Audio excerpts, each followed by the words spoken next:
भाषणाला हो का ट्रायपॉड आहे का तुझ्याकडे? मग दे ना यार, मग काय यार, हे पटकन. नमस्कार. आजच्या या उत्सवासाठी उपस्थित असलेल्या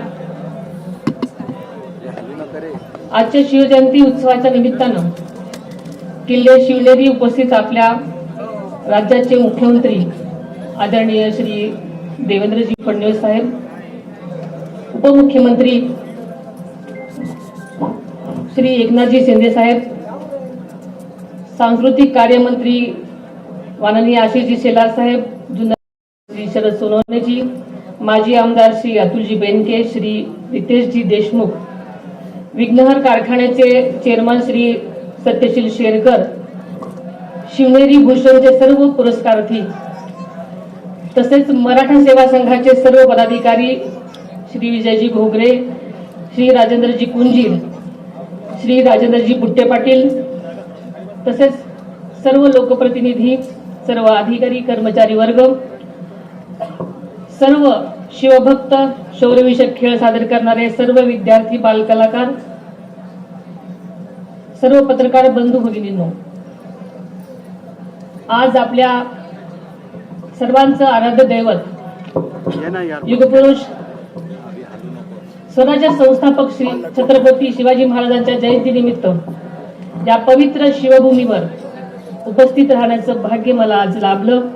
हा क्षण माझ्यासाठी अत्यंत महत्वाचा आणि अभिमानाचा आहे आणि तितकाच भावनिक सुद्धा.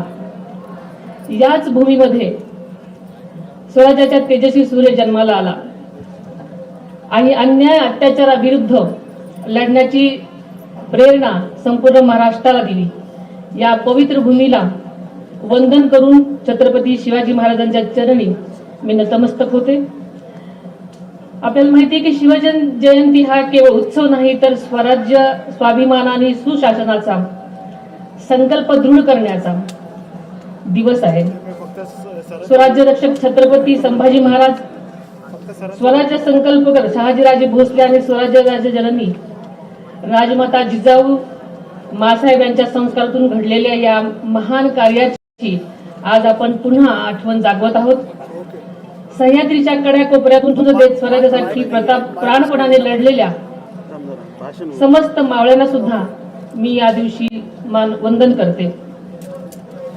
तसेच राज्यातल्या शेतकरी, कष्टकरी, सर्वसामान्य जनतेला सुखी समाधानी ठेव. छत्रपती शिवाजी महाराजांनी दाखविलेल्या वाटेवर चालण्याचं बळ आम्हा सर्वांना दे, असं साकडं आई शिवाजी देवीच्या चरणी घालते. यापूर्वी अनेक वेळा शिवछत्रपती महाराज आणि स्वराज्य जननी राजमाता जिजाऊ मासाहेबांना वंदन करण्यासाठी या पवित्र शिवनेरी किल्ल्यावर येण्याचं भाग्य मला लाभलं होतं. मात्र आजचा दिवस माझ्यासाठी अत्यंत वेगळा आणि जबाबदारीची जाणीव करून देणार. नुकतीच मी उपमुख्यमंत्री पदाची शपथ घेतली. ज्या कठीण प्रसंगात मी शपथ घेतली त्या क्षणी माझ्या डोळ्यासमोर जिजाऊ मासाहेब उभे होत्या. जिजाऊ मासाहेबांनी केवळ शिवरायांना जन्म दिला नाही, तर स्वराज्याचा ध्यास दिला, संस्कार दिले आणि संकटाची दोन हात करण्याची जिद्द दिली. तीच तुमची आमची प्रेरणा आहे, तोच आपला आधार आहे. या जन्मभूमीमध्ये ठेवलेल्या खरं तर माझ्यावर या क्षणी काटा अंगावर आलेला आहे. छत्रपती शिवरायांनी मावळ्यांना दिलेली स्वराज्याची शपथ आठवली. आपण सर्वजण शिवछत्रपती यांची मावळे आहोत, हीच भावना या क्षणी माझ्या मनात आहे. ज्या विचारांवरती आदरणीय दादांनी आयुष्यभर वाटचाल केली, तोच शिवशाहू फुले आंबेडकरांच्या विचारांचा वारसा मी कधीही सोडणार नाही, हा शब्द या पवित्र भूमीमध्ये शिवजयंतीच्या साक्षीनं आज मी तुम्हाला सर्वांना देते. गेल्या अनेक वर्षापासून शिवजन्म सोहळ्याचा आदरणीय दादांनी अत्यंत श्रद्धेने आणि निष्ठेनं उपस्थित राहत असत. शिवनेरी किल्ला शिवभूमी त्यांच्यासाठी केवळ ऐतिहासिकच स्थळ नव्हतं, तर ते त्यांच्या विचाराचं आणि कार्याचं प्रेरणास्थान होतं. आज ज्या ठिकाणी उभी राहून मी भाषण करते, याच ठिकाणी आदरणीय दादांनी अनेक वेळा छत्रपती शिवाजी महाराजांना वंदन केलेलं आपण सगळ्यांनी पाहिलेलं आहे. स्वराज्याचा संदेश जनतेपर्यंत पोहोचवलेला आहे. या कार्यक्रमाचे संयोजक आणि आदरणीय दादा यांच्या मधला स्नेहाचा धागा अत्यंत अतूट आणि जिव्हाळ्याचा होता, हे आपल्या सगळ्यांना माहिती आहे. तोच स्नेह, तीच परंपरा आणि तो विचार आपण सर्वांनी मिळून यापुढे तितक्याच ताकदीने आणि निष्ठेने जपायचा आहे.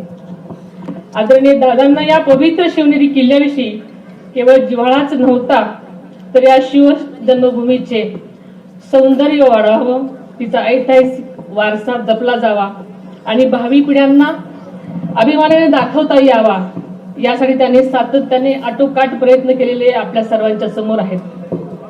त्यांच्या पुढाकारातून शिवनेरी विकास आराखडा साकार झाल्याने या परिसराच्या सर्वांगीण विकासासाठी आवश्यक निधी उपलब्ध करून देण्यात आला. गेल्या वर्षी युनेस्कोच्या जागतिक वारसा यादीमध्ये किल्ले शिवनेरीचा समावेश झाला आहे. ही आपल्यासाठी सर्वांसाठीच अभिमानाची गोष्ट आहे. यापूर्वीच शिव जन्मभूमी शिवनेरीसह राज्यातील गडकोटांच्या जतन संवर्धनासाठी त्याचा निधीचीही तरतूद केलेली आहे. केवळ शिवनेरी किल्ल्यापुरतच नाही, तर शिवजन्मभूमी म्हणून ओळखल्या जाणाऱ्या जुन्नर तालुक्यातल्या पर्यटन तालुका म्हणून विकसित करण्याचा संकल्प त्यांनी ध्यास घेतला होता आणि त्या दिशेने ठोस पावलेही उचललेली आपल्या सगळ्यांना ठाऊक आहे. गेल्या अर्थसंकल्पातही आदरणीय दादांनी आपल्या स्वाभिमानाचा आणि इतिहासाच्या अभिमानाचा जागर उंचवणारे काही ऐतिहासिक संकल्प जाहीर केलेले होते.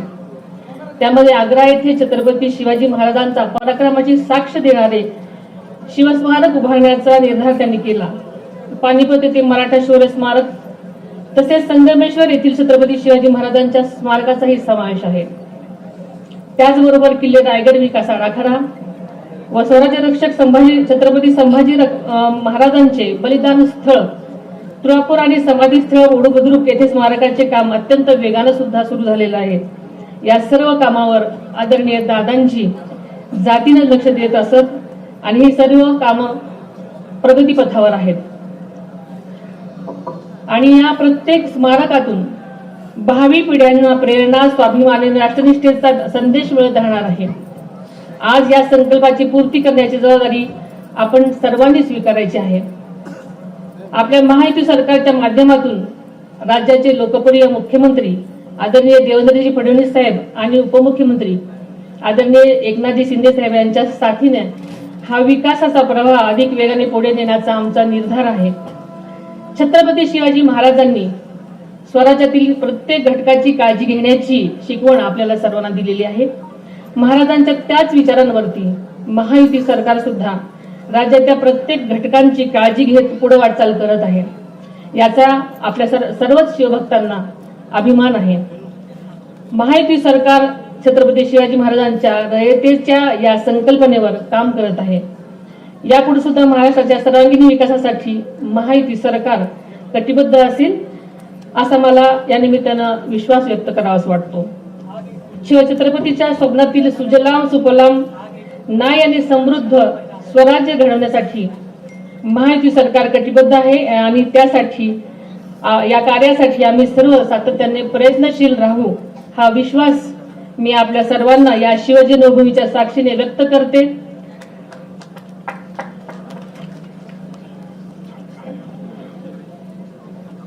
आणि इथंच थांबते. जय हिंद, जय महाराष्ट्र.